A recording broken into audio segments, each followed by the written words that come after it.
Nikova wrapped up the Goodwill Games gold medal with a 9.9 performance on the balance beam.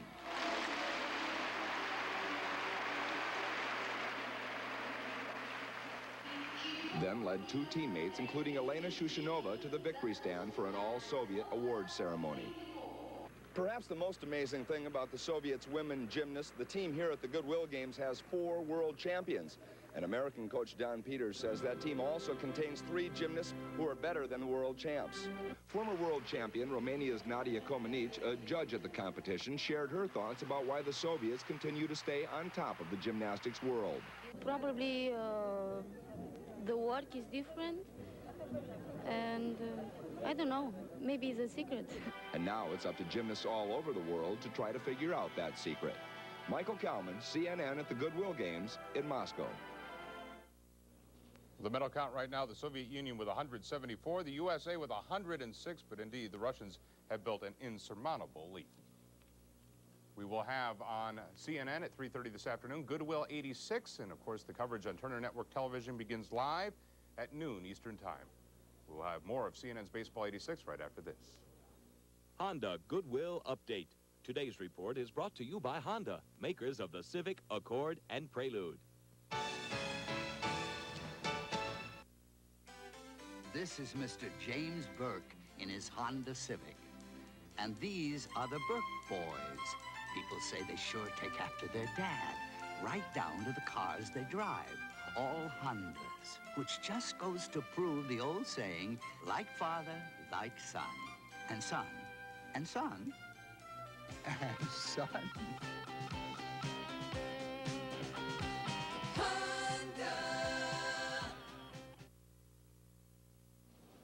Finally today, Boston's Great Rush in the American League East has a lot of teams chasing them, singing the blues. But Baltimore's Orioles may be singing another tune, literally.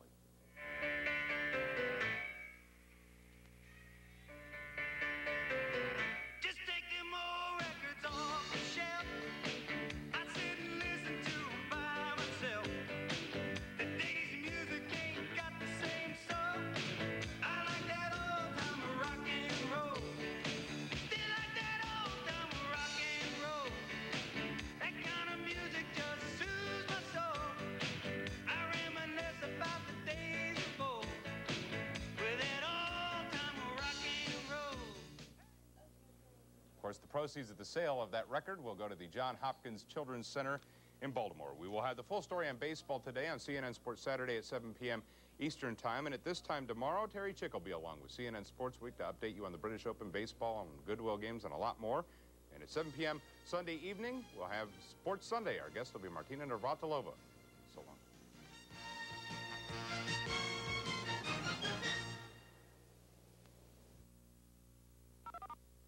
This is CNN, the world's most important network.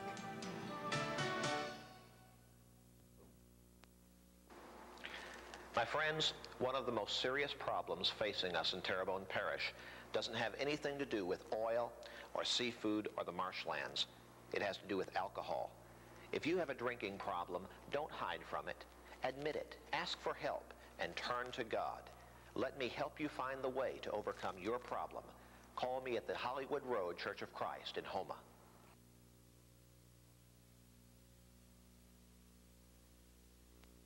We've got the truck, the Nissan truck at Greg LeBlanc Nissan Pontiac.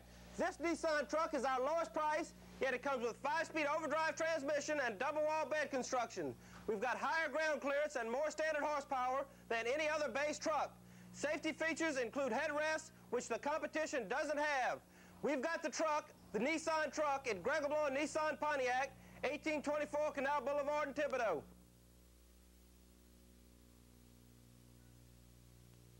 You have the right to cable TV.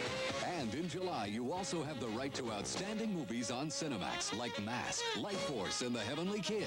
And Max is madder than ever in Beyond Thunderdome. July means festivals, featuring everything from Hollywood's toughest guys to its best directors. You think we're finished? Well, we're not, because there's original comedy, the latest music, and Max Headroom. So don't miss out. Call your local cable company and ask for Cinemax in July. Oh, so exciting. MTV, it's full of rock and roll gutter snipes. I suspect some of our younger executives actually watch MTV. You make me wanna cry. Last night, I forced myself to watch MTV. Revolting. I would no more watch MTV than wear white socks.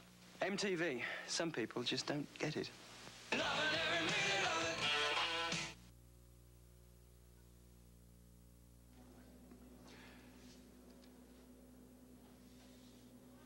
Hello, I'm Steve Schatz. Just ahead on CNN, it is Newsday Saturday. These stories making news at this hour.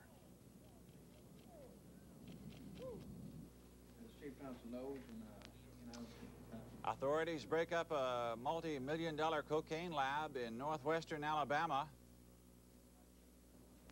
This is spectacular. We have debris thousands of feet in the air. There are flash fires on all the high-tension wires. We're about 3/4 of a mile from the actual touchdown at this time. Minneapolis, a tornado emerges from nowhere, knocking down power lines, knocking out electrical service to several hundred people.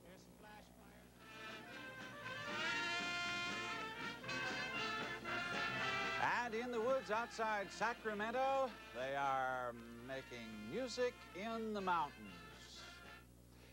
Those stories, more news, the weather outlook, and the latest sports for you coming up next on Newsday Saturday, right after Steve Koch updates your weather forecast. Thank you, Steve. Probably the mountains would be the coolest location today anywhere across the United States. We're looking in the west. Temperatures will be in the 90s, widespread into Oregon, Idaho, Nevada, and Utah. Of course, the usual hot spots southwest. Also, 100-degree readings in northern Texas, Oklahoma, back into portions of Kansas, and Georgia and South Carolina going to see 100-degree readings plus. 90s widespread, upper 90s at that with high humidity. Look for 80s and 70s in the northeast, 70s right behind a cool front as it continues moving in this general direction. Give you the complete weather details just ahead on Newsday Saturday, but now this. There have been world records. Yes, a new world record for Sergei Bubka. Close finishes. The American A team winning the gold medal. And great competition. Catch all the excitement of the Goodwill games in a CNN half-hour special, Goodwill 86. Today at 3:30 p.m. Eastern on CNN. CNN cordially invites you to the wedding of Britain's Prince Andrew and Sarah Ferguson. The Royal Wedding, live Wednesday morning on CNN. From Turner Broadcasting, this is Cable News Network. Bolivian officials say jungle drug raids are a success with the help of American helicopters and troops as well. This is Newsday Saturday for the 19th of July, 1986. Hello, I'm Steve Schatz. Bolivian officials say drug traffickers are on the run as joint U.S.-Bolivian drug raids continue. Yesterday, the task force destroyed a cocaine lab said to be capable of producing more than 3,000 pounds of the drug each month. One arrest was made. Bolivia's information minister says drug traffickers are now fleeing from the jungles in the northeastern part of that country. Some 160 American troops are providing logistic and communication support for the anti-drug operation. Sending troops to Bolivia to help fight illicit drugs is just part of a nationwide crackdown on narcotics. Law enforcement officials in this country are also stepping up raids on cocaine factories. And in Florence, Alabama yesterday, the FBI and local police moved in on one such operation, as Al Whitaker reports. These barrels contain everything you would need to produce millions of dollars worth of very high-grade cocaine. Everything except the coca paste, the basic ingredient. 3 55-gallon drums of extremely volatile ethyl ether used in the refinement process of cocaine were also found. They were destroyed by Florence police.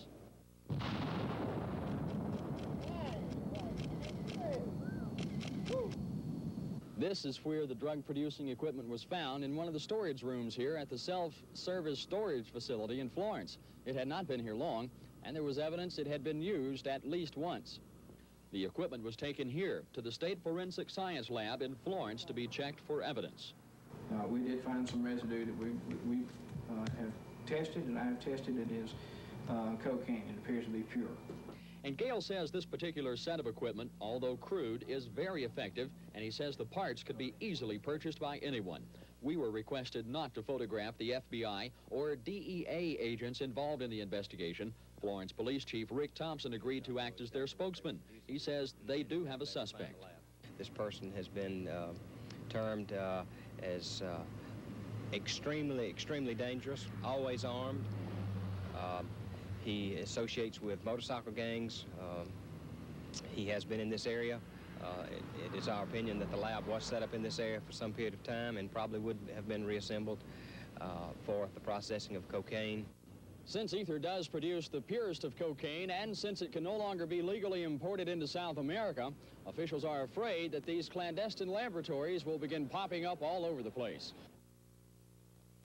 Drug treatment facilities across the country are jammed with cocaine addicts who are trying to kick the habit. Some drug centers in Florida have 3 months waiting lists. CNN's Al Sunshine reports.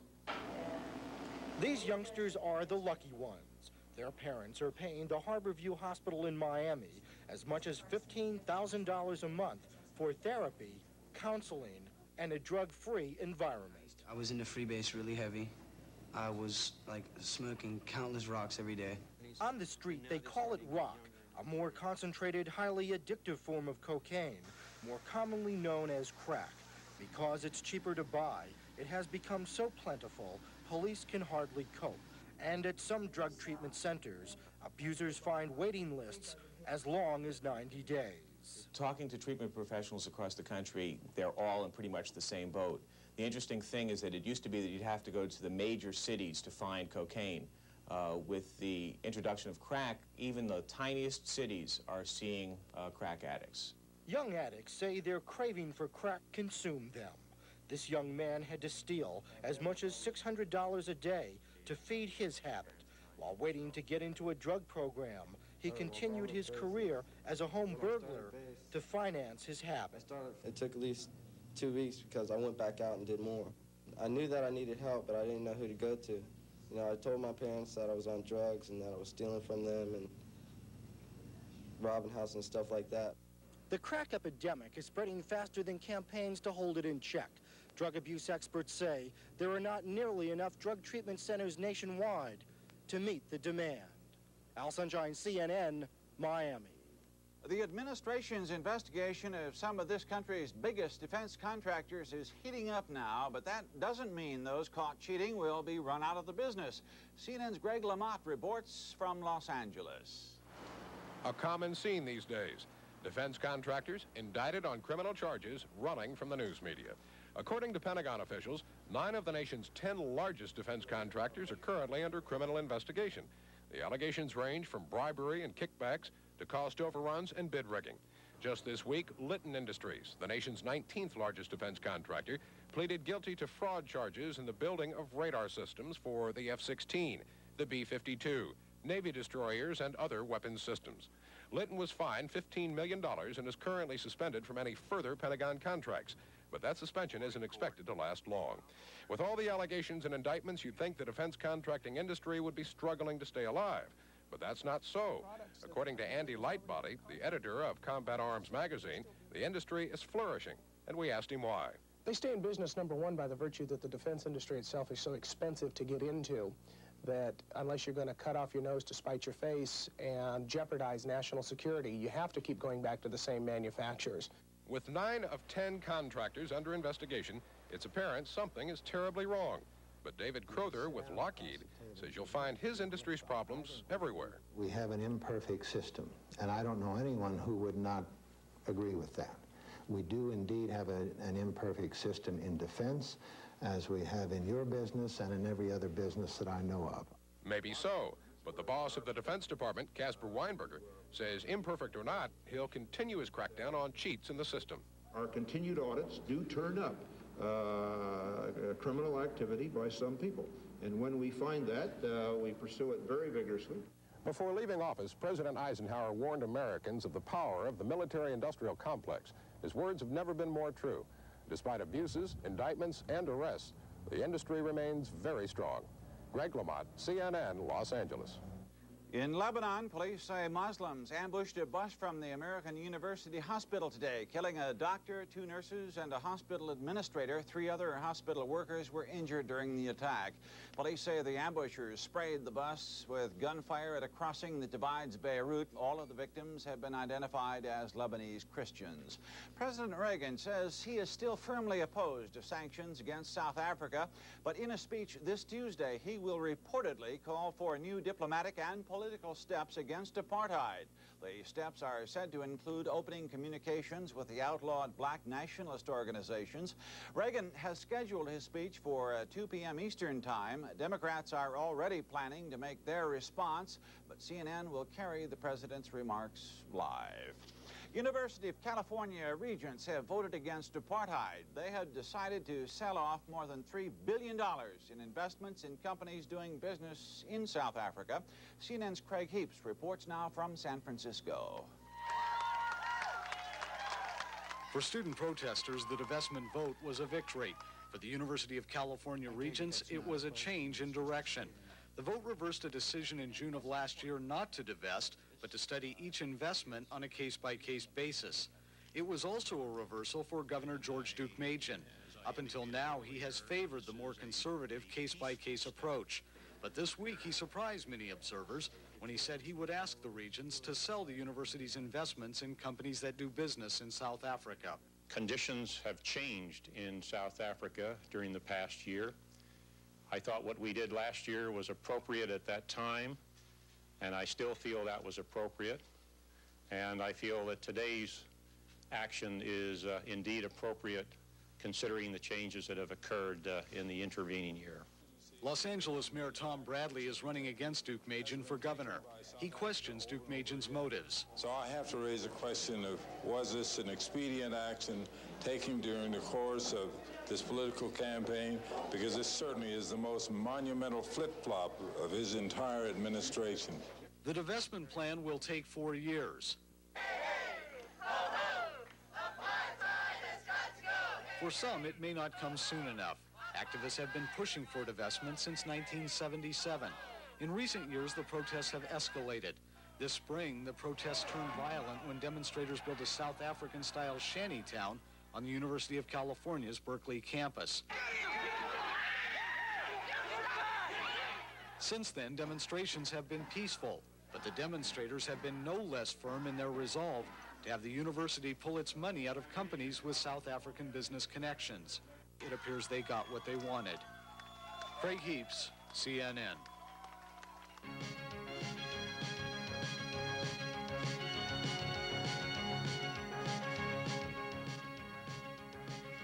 Newsday Saturday is brought to you by AT&T International Long Distance Service.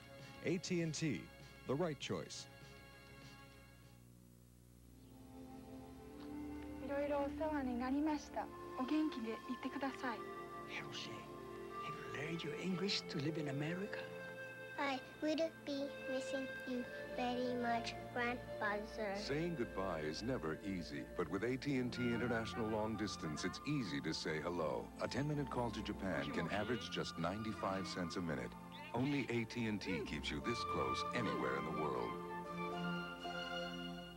Tonight, the Goodwill Games continue with more crucial matchups. The heavy hitters go for the gold in the boxing finals.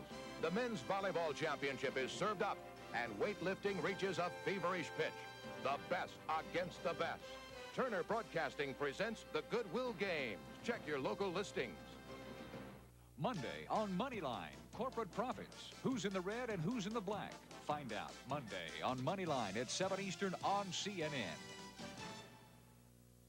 Now back to CNN, the world's most important network.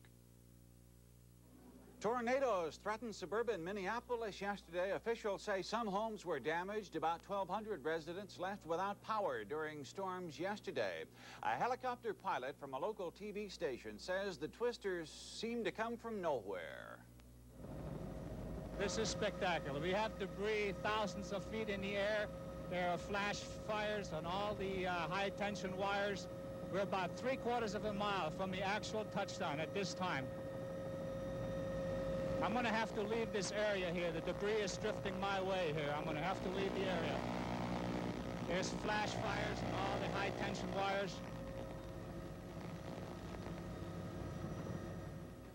Luckily, amazingly, no one was seriously injured by those tornadoes. Dixie, already suffering from one of its worst droughts ever, is facing another weekend of predicted record-high temperatures. Hay from Illinois is being flown into South Carolina today to try to help farmers feed their livestock. And with little or no rain in sight, the water shortage is reaching the critical stage. Don McClellan reports from Atlanta. The Dragonfly has been attracted to one of the 2 depleted reservoirs left in Covington, about 40 miles east of Atlanta. Covington is among the 5 communities on the critical list compiled by the Georgia Department of Emergency Management. Covington Public Works Manager Sam Walton says the reservoir is only half full. Approximately 80 million. Would last how long? About 2 weeks.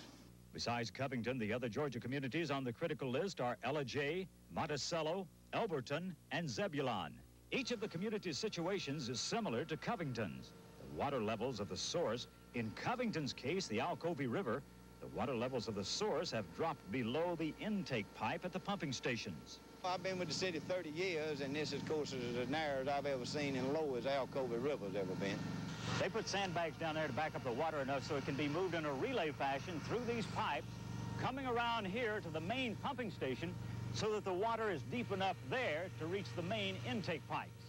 This type of ingenuity apparently has stabilized the water level in Covington's reservoir for the moment, but emergency planning officials say despite conservation measures, if Covington or any other Georgia community runs out of water, the Georgia Dairy Association and the Coca-Cola Company have agreed to furnish a limited number of tanker trucks and drivers for people's emergency water needs. Talking about 20 days probably, and we would be completely out of water. And the city of Atlanta begins its first ever watering restrictions on Monday. Heavy thunderstorms in western New York and northwest Pennsylvania pushed water over a dam and into a creek so quickly officials thought the dam had burst. The creek borders both states. The rush of water flooded roads and washed out bridges on the Pennsylvania side and sent some residents of Panama, New York running for higher ground. Now for your Saturday weather forecast, and Steve Koch says more of the same is on the way. Unfortunately, we can't give you better news in the weather department, Steve, but more of the same is exactly right. More heat, more humidity, and more rain, unfortunately, for Pennsylvania. Now, things are relatively quiet there, as they are in the tropics. We're looking at the world there. Nothing going on. No tropical storms or hurricanes, so you folks along the coast can take a breather for a while. Very latest radar picture, satellite picture, both of them put together, shows you where the rain is now, and it's not much of anything. Found from Nebraska into Iowa, dying in Wisconsin, dying thunderstorms. They have been quite severe, and it's moving along a weak front as it continues pushing towards the southeast very, very slowly, and you can see it is a good many, many, many miles away from the southeast. They wish they could get that front down there and bring some rain, but not going to happen. Upper Peninsula area of Michigan, a little light rain there and some light rain settling in now northern Virginia and around Maryland and Delaware as well. Now, the problem with the tremendous amount of rain overnight, 3 to 5 inches of rain in northwestern portions of Pennsylvania, causing a lot of that flooding there. Well, things are quiet now, as you can see. Not much of anything in form of precipitation, but more rain is expected, and some of that will be pretty heavy later on this afternoon and this evening as we have a front in this general direction. Southeast dry, plenty of sunny skies, allowing that sun really to warm things up at 11 o'clock in the morning Eastern time. Atlanta was 91 degrees, going all the way up to 100. Atlanta, by the way, speaking of the drought, 16 and almost 16 and a half inches of rain below normal this time of year.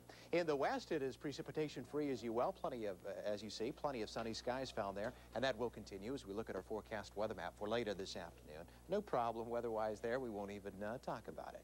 We have a frontal system lined up. This is the same one that's had been causing those severe thunderstorms that we saw and tornadoes around Minneapolis, heavy thunderstorms that are now beginning to die in Wisconsin. Rain ahead of that front back into Colorado as well. The hot, humid tropical air found once again to the southeastern sections of the country and back into the southern plains. Here's a look at the forecast high temperatures we're calling for this afternoon. A little bit of mild air, 80s and 70s, if we can call 80s mild. Then we get into the really high temperatures in the 90s, upper 90s, 100s with the high humidity to match. So a combination of the heat and the humidity Makes the heat index, or the heat stress index, 105, 110 degrees. That's what it actually feels like to you and me if you're out there.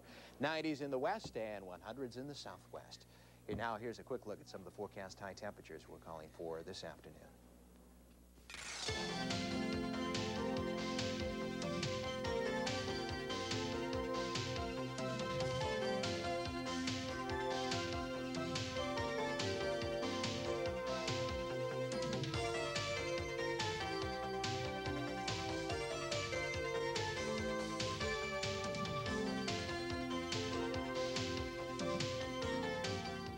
Well, it's going to be a hot, sticky weekend. Stick indoors if you can and just get to know your favorite air conditioner. The news continues. They won't be indoors in Riceville, Iowa. Riceville, Iowa will become something of a commando state tomorrow when its 930 trigger-happy residents pour into the streets angry and armed with bug spray, that is. It's called a mosquito shootout. It began 3 years ago when the town council couldn't raise the money for an aerial sprayer. Townspeople decided to go after the pests themselves, and it quickly grew into a tradition and a ritual. A siren signals the beginning and the end of the mosquito mauling. Following the final siren, the citizens retire to the park to enjoy the spoils of the mosquito war, a picnic free, hopefully, from the flying pests. The quest for good nutrition while keeping a tasty menu has led cooks to experiment with plants. Flowers offer a tasty variety to meals while adding to a healthy diet, as CNN's Carolyn O'Neill reports. A thing of beauty is a joy forever, and in this case, a joy of cooking. Delicate flowers are adding color and flavor to foods. How about nasturtium petals in a salad? A tempura of elderberry blossoms or marigold cookies? Flowers have really been used in cookery for many, many years. They date back to really the early Indians and the first settlers in this country. Even during the Renaissance and the ancient Victorians, they used flowers in cookery also. So it's really a long-lost art. It's just being revitalized. And because of botanist Luann Creighton, thousands of visitors to Georgia's Callaway Gardens are learning more about edible flowers and all the ways to cook them. You can even start with the daylilies in your own backyard. So practically this whole plant is a wild edible. I like the buds the best. The buds can be simmered in a little chicken broth. Luann says they taste like asparagus, and even the roots are edible. But don't be led down the garden path into thinking you can eat all of Mother Nature's produce. Many flowering plants are poisonous, so positive identification with a field guide is imperative. For instance, Queen Anne's lace is edible and makes a fragrant jelly, but look-alike plants are toxic. Red sumac makes a refreshing drink, but white sumac is poisonous. Also, make sure country roadsides haven't been sprayed with chemicals, and don't take any tips from the animals. Because a squirrel can eat it doesn't mean a person can eat it. And if you just take a little care to make sure you prepare them properly and harvest them properly, they're really a joyous addition to your diet. Carolyn O'Neill, CNN. Nutrition News is brought to you by General Mills Total Cereal, America's leading high nutrition cereal. Morning, boys. Oh, hi. Like to see how your cereals stack up to Total? Sure, come on. To get the vitamins in one bowl of Total, it takes 3 bowls of Special K. Looks like you'll need some help, Will. You'll have to eat 4 bowls of All Brand. You're going to be pretty busy yourself, Pete. And you, 12 bowls of shredded wheat. Oh, Flo, Joe's going to need a little more milk. Total has 100% of 9 vitamins and iron, a stack of nutrition in just 1 bowl. Why, Total's always been our favorite. I served in the Army, and I look back on those days with a lot of pride. Who would have thought a boy from Iowa, enlisting back in '42, would come home with his Silver Star? But then, who would have thought I could get in on a good deal just because I'm a veteran? I was a navigator in the Air Force. My buddies and I spent a lot of time away from home, but it was worth it. And now I can get in on a good deal just because I'm a veteran. I was a corpsman in the Navy. And as the doc, I gave a lot of shots and I helped bandage a lot of arms and legs. And now, I can get in on a good deal just because I'm a veteran. You know, I'm proud of the job I did during my 30 years in the Navy.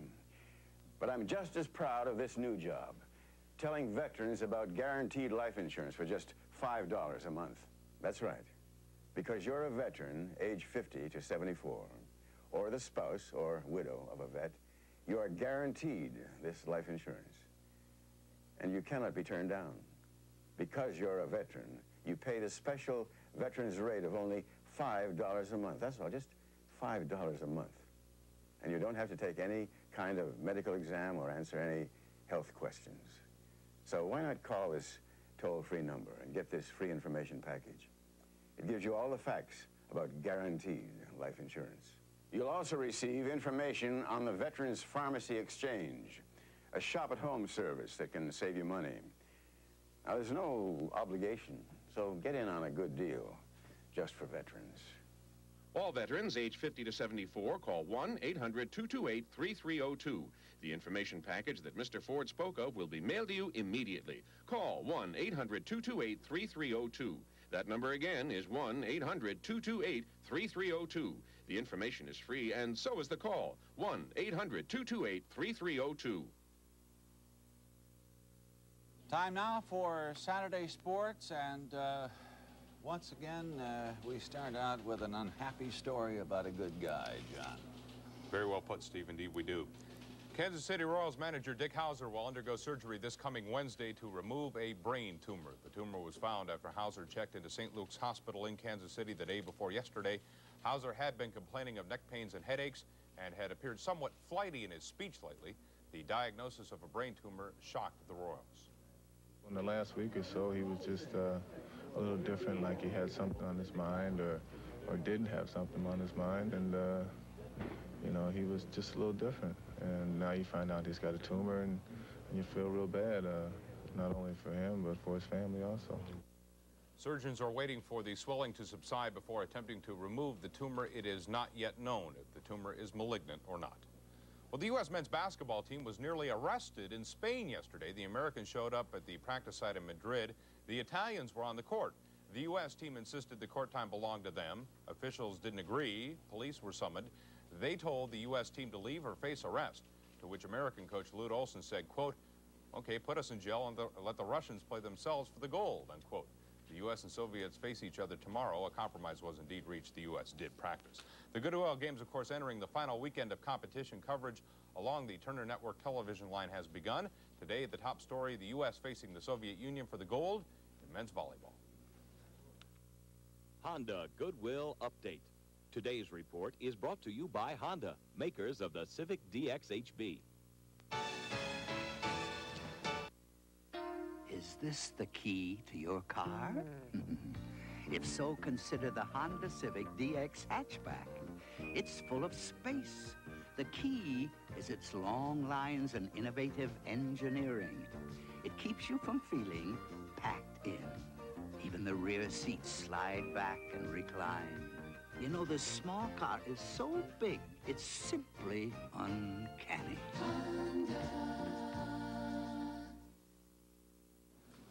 Well, the British Open has now begun its third round of action, and Greg Norman has moved to 4 under par and is starting to build his lead. It's up to 4 strokes. This is the White Shark from action yesterday. This on the 14th hole and a 4-iron that he nailed to the pin, and watch it check up about 3 feet away as it clears that little rise, that little hump as he moved into position. Shots like this and a lot of other stuff helped Norman on his way to tying a course record 63. He had a chance here on 18 to shoot a 61, but missed this 35-40 footer coming up the hill, and then coming back at a little 6-footer or so to set a new course record of 62, and the thing just slid on him, just got away from him a little bit, but nonetheless he tied the course record with a 63, and as I said again, he is now at 4 under par, and his lead is ballooned to 4 strokes. Another big story going on over in the British Isles today. In London, WBA heavyweight champion Tim Witherspoon will put his title on the line in a fight against Frank Bruno. We will have that and more for you on CNN Sports Saturday, 7 p.m. Eastern Time tonight. Going to be a very busy day with the Goodwill Games.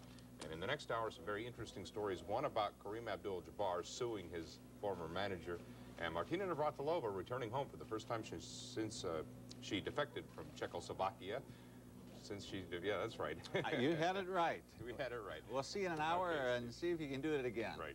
Thanks, John.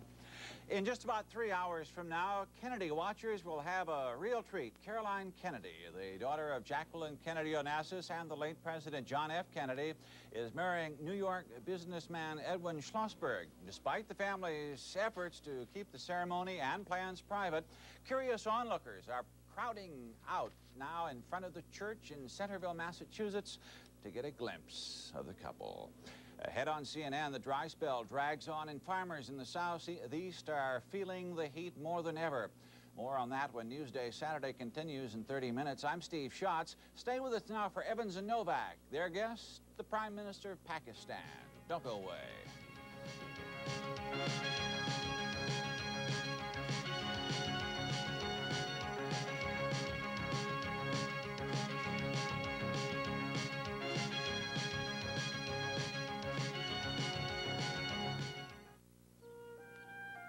I should be mature, Bobby. I mean, we just got engaged. But with you stationed overseas... It's only 18 months. Well, it's gonna be the longest 1.5 years of my life. Saying goodbye is never easy, but with AT&T International Long Distance, it's easy to say hello. A 10-minute call to Japan can average just 95 cents a minute. Only AT&T keeps you this close anywhere in the world. Crisco Oil's light taste brings remarkable lightness to baking. Remarkably light, ooh, delightfully light. Ah, moist flavor bakes up light. Crisco Oil's light taste sets the flavor free. Today's Crisco Oil is remarkably clear, remarkably light, but it's really Crisco's light taste that lets all the delicate flavor come through, with no oily taste and no cholesterol. Deliciously, Crisco Oil's light taste sets the flavor free.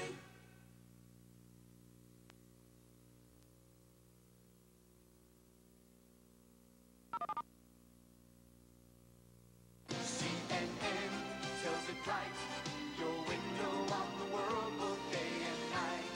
You will see faces that make history. The laughter and the tears, the hopes and fears. I witnessed the incredible, experienced the wonderful. CNN, the channel that lets you experience life every day. Experience life on CNN. Blue skies smiling at me. Have you ever spent a whole day looking at the sky?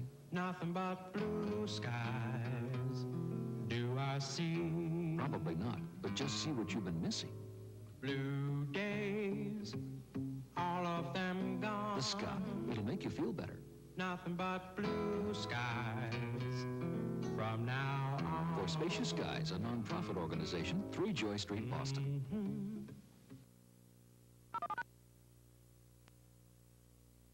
Evans and Novak is brought to you by Metropolitan Life and affiliated companies.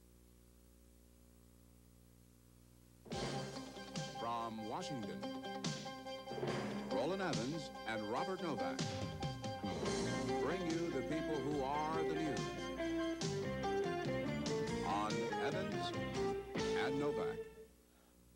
I'm Robert Novak. Roland Evans and I will question the Prime Minister of a key U.S. ally now under heavy Soviet pressure. He is Mohammad Khan Junajo, Prime Minister of Pakistan.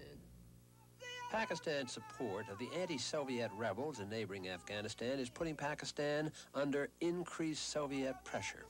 Prime Minister Junajo is also in a political battle back home with supporters of Benazir Bhutto, who are demanding immediate elections. Here to see President Reagan, he faces a demand also to end the drug traffic from his country to ours and to stop any possible development of a nuclear bomb or risk the loss of American aid.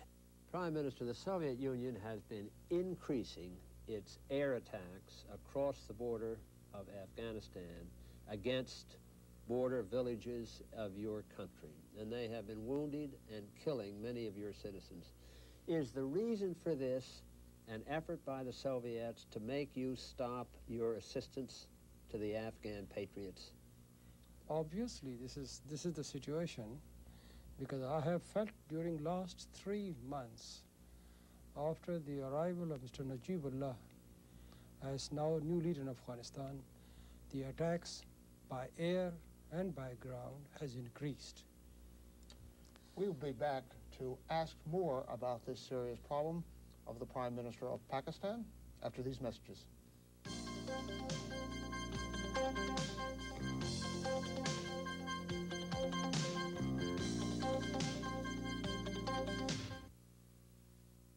Boy, I had an absolutely great day today.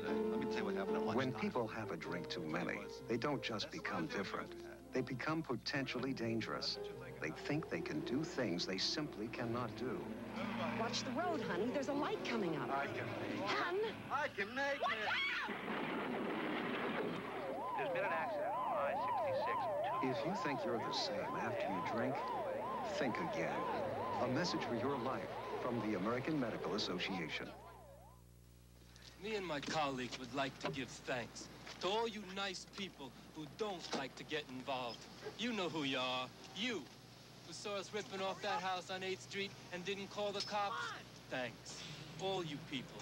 You're always seeing us, but you never report us. You never identify us. You don't even try. Go! Go! Without people like you, where would we be?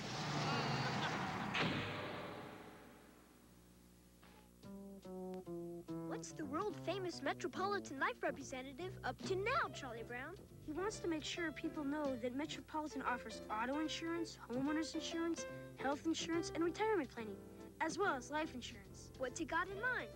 Good grief! Spectacular!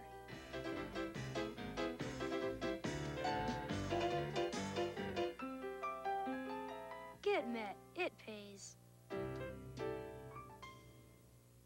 Commemorate Lady Liberty's 100th anniversary with this dazzling salute to America's symbol of freedom. Proof struck in large silver dollar size, this brilliant Welcome to America sterling silver commemorative was designed by Frank Caspero, former chief engraver of the U.S. Mint. His earlier coin designs include the Lincoln penny and the Eisenhower dollar. Here's what experts have to say. Mary T. Brooks, former director of the U.S. Mint, states, "I've experienced Frank Caspero's work firsthand. I consider this medal to be the crowning achievement of his exceptional career." And Thomas V. Haney, former coin editor of the New York Times, says, "I've examined a great many coins and medals. Here is a medal whose artistry and attention to detail is simply amazing." Just 50,000 proofs will be struck and are only available by direct subscription, so you must act now. Reserve yours today for only $29.50 plus $1.50 handling. On Visa and MasterCard orders, call toll-free or write Statue of Liberty, Post Office Box 1986, Englewood, Ohio 45322.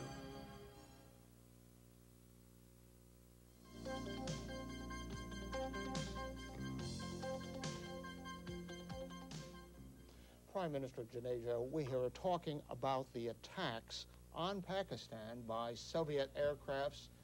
Are they having any success in reducing your commitment to the support of the Afghan rebels? I don't think they can have a success on the will of the people of Pakistan and the will of the government of Pakistan. No doubt, in the recent past, they have increased in the air attacks and the ground attacks on the borders. But I must say, we have retaliated with all the resources we have, and courageously they can't advance. And as the things have been, they just try to come, have an air attack in our territory, safe for about 10-15 minutes, and then they run away. Because it takes my plane some time to reach to that area, and they know how long that's going to be. And they calculate and leave our territory before my plane reached there. Do you have a feeling, Prime Minister, that the Soviets are about to win the war in Afghanistan, that the resistance of the rebels is diminishing, that they're disorganized, and that the Soviets are getting the upper hand?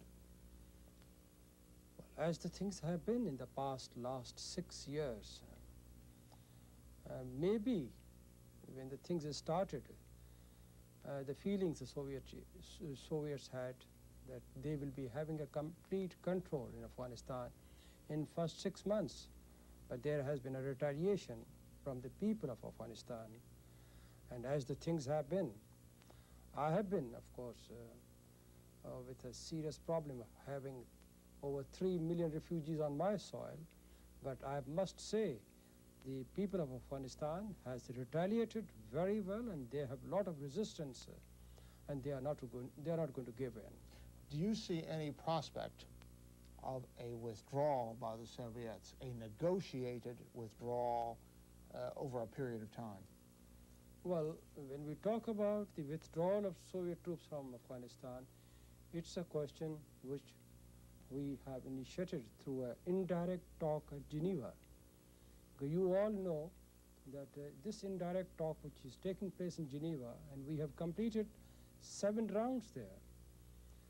And as the things have been, well, I could say one thing, that we have been able to build up a world opinion on this issue, that Soviets must withdraw from there.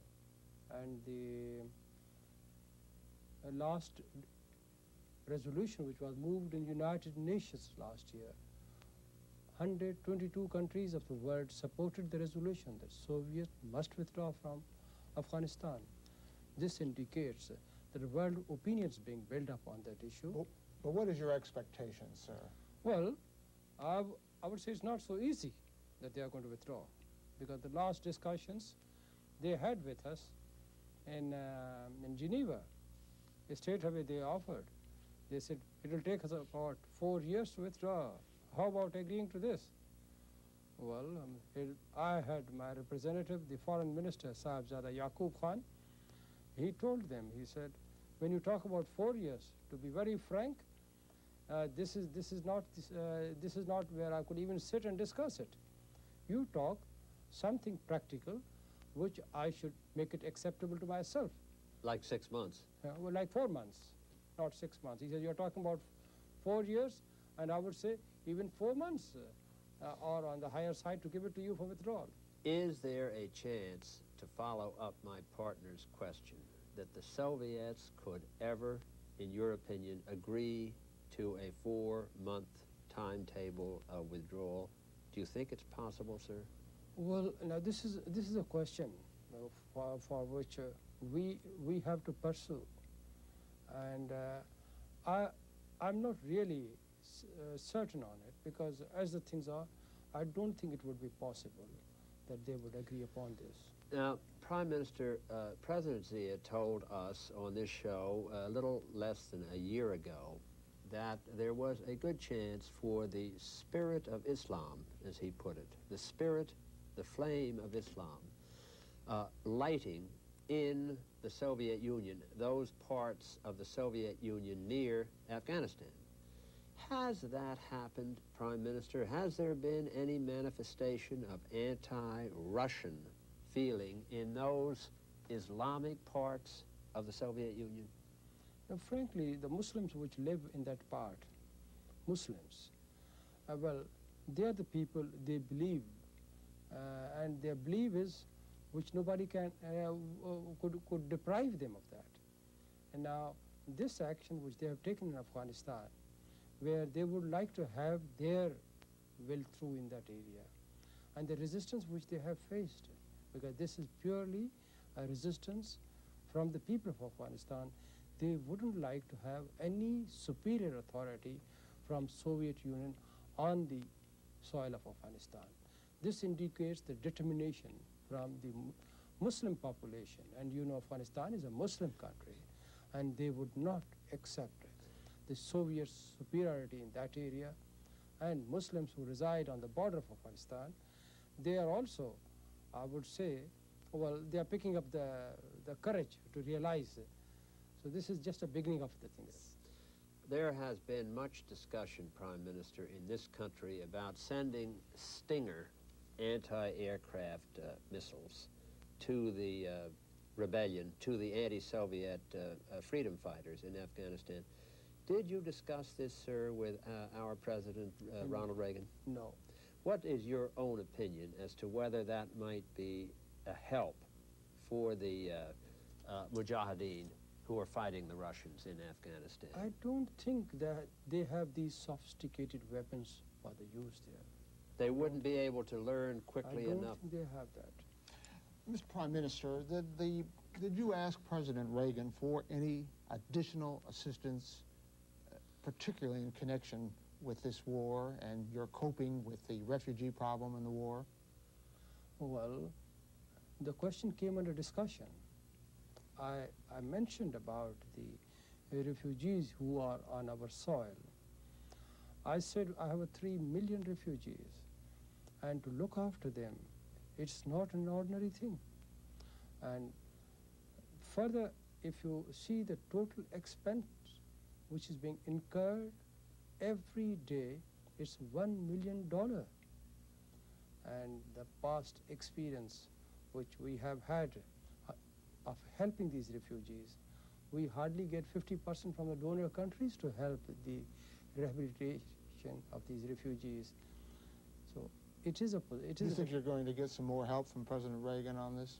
Well, this is the question which I had discussed, that we must look after their rehabilitation. It's not a rehabilitation, I would say. It's on the humanitarian side. So long they are on my side, they are looked after, they are fed well, they are content, so the atmosphere is created, they go back to their sweet home. Prime Minister, did the President ask you about the reports that have been widely spread in the American press that you are very close to developing a nuclear bomb? Did the President ask you about that? Well, this is the question which is being felt everywhere, that Pakistan is very close to making a bomb. This question was discussed because the President mentioned to me what is the program of Pakistan on the nuclear side. I expressed to him, I said, we have off and on expressed on the subject that nuclear program in Pakistan is purely for peaceful purpose. You don't have a bomb and you're not developing a No. bomb? Now, there's a report in the Washington Post not long ago that the Soviet Union heard you were about to develop a bomb, and the Soviet Union sent you a very harsh warning. Is that true? This is fact. The Soviet Union showed they're concerned that they feel that Pakistan is heading for making a bomb. And we mentioned to them that Pakistan have no intention of making the bomb. Sir, one more question on the refugees. I understand that the Soviets are encouraging Afghan agents to stimulate trouble between Pakistani citizens and the Afghan refugees in some of the camps. Is that true? Well, what has actually happened in the recent past, because of the arrival of Mr. Najibullah in Afghanistan, some more bomb explosions have taken place in cities of frontier province. That has created a panic in that area. So we have taken a serious note of all those incidents. We are probing into that. And we will use all resources at our command to see that we control this type of subversive activity. But you don't see anything like a civil war coming from that? No, I don't see, because these refugees have been very cooperative as regards as law-abiding citizens in our country. Now, on the matter of elections, sir, you obviously know Benazir Bhutto, I suppose. You have met her. Is that? No, I haven't met her. She is the daughter of course, the former Prime Minister Bhutto, who was sentenced to death. She is calling for elections this fall. Your Constitution, as I understand it, establishes elections in 1990. Is there a chance that you might move up the election date, Prime Minister? Well, to tell you frankly about the elections demand, Miss Bhutto, she arrived about 3 months back. On her arrival, she said, I must have a midterm election in the country. After some time, she said, no, I would like to have the opinion from the public. So I will go for referendum, whether they would like to have elections or not. And within the next 1 week, she said, no, nothing doing. You must give me the election by September this year. Now, these were the 3 stands she took in the first 3 weeks of her